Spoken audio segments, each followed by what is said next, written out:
So welcome to this CME Adnexal torsion. Now we know about ovarian torsion. Adnexal torsion is torsion of the ovaries along with the fallopian tube. So there is a torsion of two things, ovary as well as fallopian tube. Now most of the time whenever there is a torsion, it involves both the ovaries and the fallopian tube. Isolated torsion of either the ovary or the fallopian tube is rare. Okay, let us see the picture. First, let us go on to the anatomy. You can see the uterus here. This is the fallopian tube here, and this is the ovary. Ovary is attached to the uterus through this ligament, which is the ovarian ligament, and then towards the lateral pelvic wall by this ligament, which is the suspensory ligament. And then there's this broad ligament, which is a wide area. Now in torsion, what happens? This is the suspensory ligament which is going here, and here you can see the suspensory ligament has tossed, it has coiled. So there is coiling of the suspensory ligament. As a result, what happens? Within the suspensory ligament we have ovarian vessels, ovarian artery and vein, which are running. So they get involved, and then as the suspensory ligament coils, it involves the fallopian tube as well. So what happens to this area? The vessels will get torsed, that is one thing. So at the pedicle there is a torsion of the vessels, and then just see to this ovary. The ovary, of course, will be enlarged. Why? Because whenever there is a torsion of the vessels, the drainage of blood as well as lymph is blocked or reduced, and as a result you see there is a congestion within the ovary that leads to enlargement of the ovary. Plus you can see, since the suspensory ligament is coiled, the ovary will be pulled up superiorly and more towards the midline. That is it. Now here again in this diagram also you can make out that this is the fallopian tube, and here this is the suspensory ligament, and there is a coiling of the suspensory ligament, with the result the pedicle of the ovary, which has the vessels, are involved, as well as the ovary, which gets enlarged and gets also pulled superiorly and more towards the midline. Now this part I have already told you that ovary will be midline and superior, and it will be enlarged. Usually it is more than 4 cm. Now if you find ovaries are normal and symmetrically placed, they are symmetrical in position and they are normal, then torsion is highly unlikely. Of course, sometimes normal ovaries may be associated with torsion, but that is usually going to be in children where there is increased mobility, the hypermobility. That part is contributing to torsion. Now, how do you find what are the things which are associated with torsion? Why does it occur? One part I have already told you, that there may be increased mobility, which is usually there in children, and that can lead to torsion. So that is one part. The second thing is mass. That is a common reason for torsion. Mass within the adnexa, that is one thing, and this mass can be of various types, like it can be without pregnancy, any mass, like it can be a dermoid or even a hemorrhagic cyst can undergo torsion, and it can be associated with pregnancy. During pregnancy, corpus luteal cyst is a common mass which may undergo torsion. Then there can be a dermoid, there can be para-ovarian cyst. We have to remember that it is usually the larger masses, like masses between 5 to 10 centimeter, they are at risk of torsion. Isolated torsion, either of the fallopian tube or the ovary alone, is rare. Again, here you can see in this picture also, there is a torsion and suspensory ligament. Within the suspensory ligament, the vessels are there, they undergo torsion, and that leads to the enlargement of the ovary as well. So what are the result of torsion? The two basic things. One is the pedicle which is involved, and due to the pedicle, the vessels which are running within the pedicle, they get coiled, and this coiled appearance, also known as whirlpool appearance, or you can even say that this is a jalebi sign. So this type of appearance you'll find just next to the ovary, where the suspensory ligament has undergone torsion or coiling. So initially what happens, there is a reduction or blockage of venous and lymphatic flow, and later on the arterial flow is also compromised. Now see this picture of the ovary. The pedicle I have already shown you. Now see this ovary. Ovary is enlarged, congested, and you can see most of the follicles are pushed towards the periphery because of congestion within the central part. So congestion is more prominent in the central part because we have more venous and lymphatic area in the central part. Now here again you can make out that there appears to be a hemorrhagic cyst, and along with that there is this torsion. And one of the things which you can make out here, that the peripheral area is also edematous. And how do you get an idea about this edematous thing? That although there is a hemorrhagic cyst, but we still find that there is not a very thin area of the cortex here. The cortex is still good enough, or I'll say the peripheral stroma is good enough, and that is basically because of congested ovary. Once I show you hemorrhagic cyst, I'll tell you how you can differentiate between the two, when hemorrhagic cyst is alone and when hemorrhagic cyst is associated with a torsed ovary. In this case there is a hemorrhagic type of a cyst probably, and there is a torsion of the ovary as well. Now let us see this picture. Uterus you can make out here.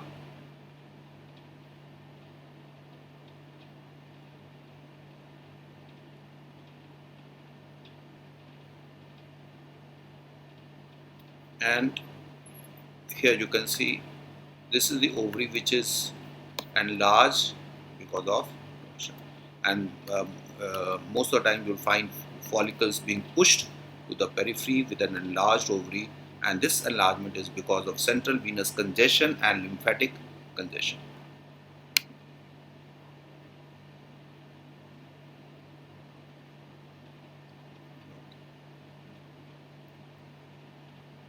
So in both these pictures you can make out that the ovaries are enlarged due to congestion.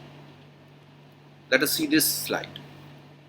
This is one very important feature of torsion, and this feature can help you to differentiate from a simple hemorrhagic cyst or from other doubtful pathologies. Now in torsion, I've told you that the ovaries are, the ovary which is involved is enlarged. Now besides the enlargement of the ovary, what you find that at the periphery we have the primordial follicles. Now these primordial follicles, if you see carefully with a transvaginal scan, you will be able to make out the walls of these primordial follicles. They are thick and very bright. Usually if you measure the thickness, it is at least 2 millimeter or so. Now this bright thick wall of the primordial follicle, which is seen in torsion of the ovary, is known as follicular rim sign. Let us see this picture again here. Now let us see this video. This is video of enlarged ovary in torsion. You can see the hemorrhagic cyst, and you can see the peripheral area here which has follicles, and you can see that this hemorrhagic cyst is pressing on this area, but not too much. Why? Because there is already a lot of edema in this area, so it cannot press, and you can make out that this sharp margin between the two is not that concave as you find in a hemorrhagic cyst. Let us see this hemorrhagic cyst. See this hemorrhagic cyst. This is simple hemorrhagic cyst without any torsion, and here you can see the peripheral area which has follicles, and you can see that there's a very sharp margin with concavity. Such a prominent concavity will be absent in cases of torsion, and the reason why it will be absent, because there is edema, peripheral edema. So edema is not only there in the center, it is there in the peripheral area as well. So there is an edema, and as a result of this edema we don't find such a sharp concavity. Free pelvic fluid, well, that can be there in so many other conditions as well, and that is there in torsion also. More than 80% cases of torsion will have free pelvic fluid. Let us see this video, and here you can make out that this ovary is normal, there is a lot of fluid here, and let us see the other ovary, the left ovary, and here you can make out that the left ovary here, this is the left ovary which is quite enlarged, again with lot of follicles pushed to the periphery. Okay. Free fluid and enlarged tossed ovary. So what do you expect in cases of torsion? One is the pedicle, where we find the twisting of the vessels which is giving a whirlpool appearance, and the lack of proper drainage from the ovary giving rise to enlarged ovary. So these are two basic things. Now these twisting of the vessels, the whirlpool area, can be assessed with Doppler, and we can make out whether the flow is present or not in these coiled areas. Now the flow in these coiled vessels may be present or may be absent. Now the presence can be of varying levels. Now if the torsion is very strong, very complete, then you may find that venous flow is completely absent, and the arterial flow may also be absent. In early stages, most of the times it is the venous flow which is compromised. So a tossed ovary may have both venous as well as arterial flow, or it may have only arterial flow. Why? It depends upon the type of torsion, whether the torsion is very tight type of a torsion, whether the torsion is intermittent. Many times there is a torsion and then there is a detorsion, so the flow may be more or less normal.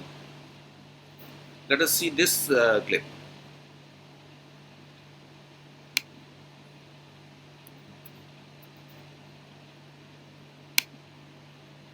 Okay. Now there is a sac, pregnancy sac, and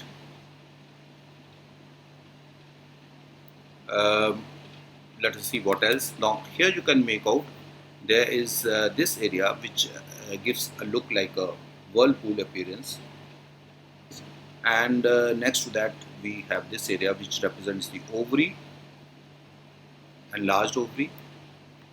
So two components, both are there. One is that whirlpool appearance which is very prominent in this case, and this is that enlarged ovary, and we have free fluid as well. Okay. Now once we put color, we can see that the whirlpool appearance is even more prominent, and we can make out the flow out here.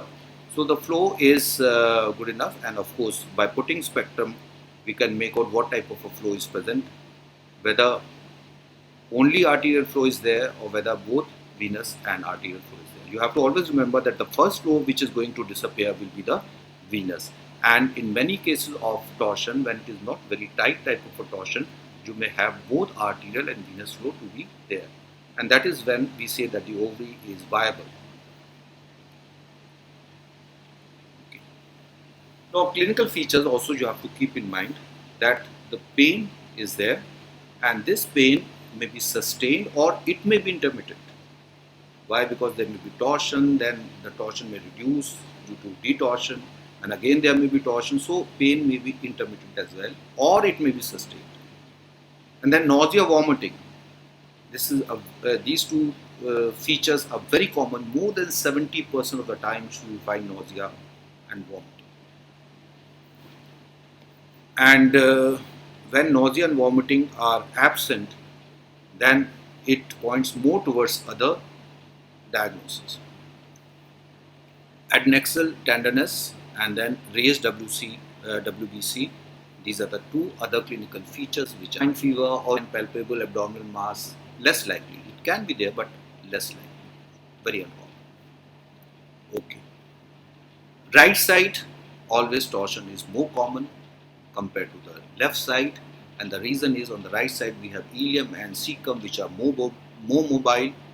So whenever mobility is increased, coiling will be there and torsion probability will always be high compared to the left side. Left side we have rectosigmoid area which are not that mobile. So left side is relatively less and it is more protected on the left side. Then remember there is a bimodal age of presentation most of the times in younger age group between 15 and 30, and then in post-menopausal age group. These are the two age groups where it is more common. Now going on to the DD, there is a list of things, but the DD which is most common is hemorrhagic cyst. Of course, hemorrhagic cyst too can lead to torsion, but hemorrhagic cyst alone and ovarian torsion, they have to be differentiated. And few things, clinical part, like hemorrhagic cyst, most of the times you find that there is sudden onset of pain and which gradually reduces. And in torsion, I have told you the pain may be sudden and it may be sustained, it may be intermittent, it may again come. But in hemorrhagic cyst, usually with passage of time, it reduces.